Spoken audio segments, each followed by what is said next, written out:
So I'm in the garden. Well, the part of the property that's going to be a garden eventually. And it is a mess. It's a mess. The people that lived here before us had horses, and this is where they kept their horses.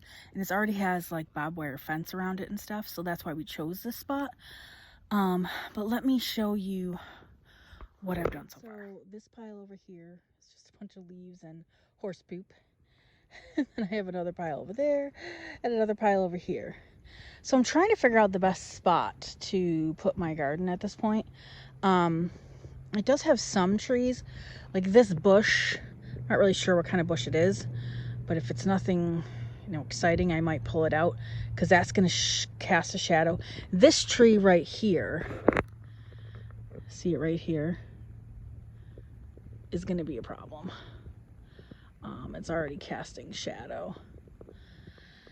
So that's going to take up, depending like throughout the day, because the sun, it rises up this way.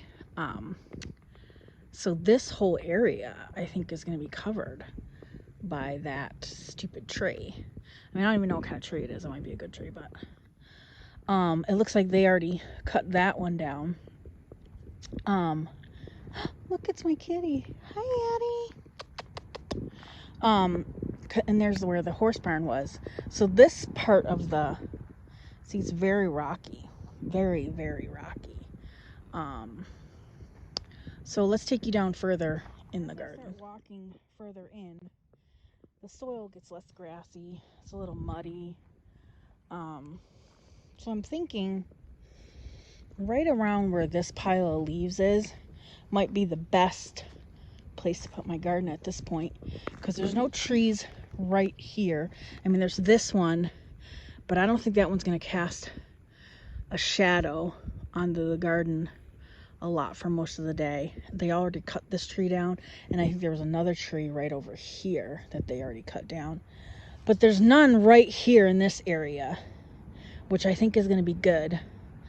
So I'm thinking like right where I'm standing is probably going to be a good spot for the garden.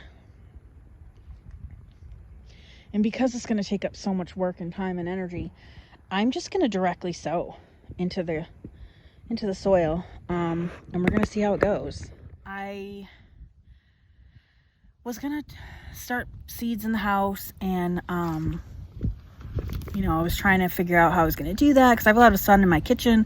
We were going to have to build shelves or get something, and then I was talking to another girl who lives in the same town as me, who gardens and cans and stuff like that. And she was saying that she just direct sows right into the soil, no raised gardens or anything like that. So then I'm going to try it this year and see what happens. So I'm going to finish raking up the yard or the garden.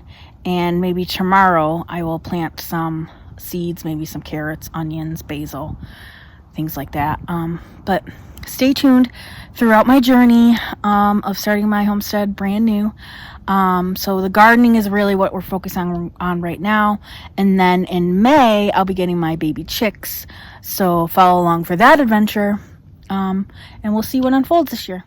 So follow along on my homesteading journey as I move from New Hampshire to Missouri to start my homesteading dream. Thanks. Like, subscribe.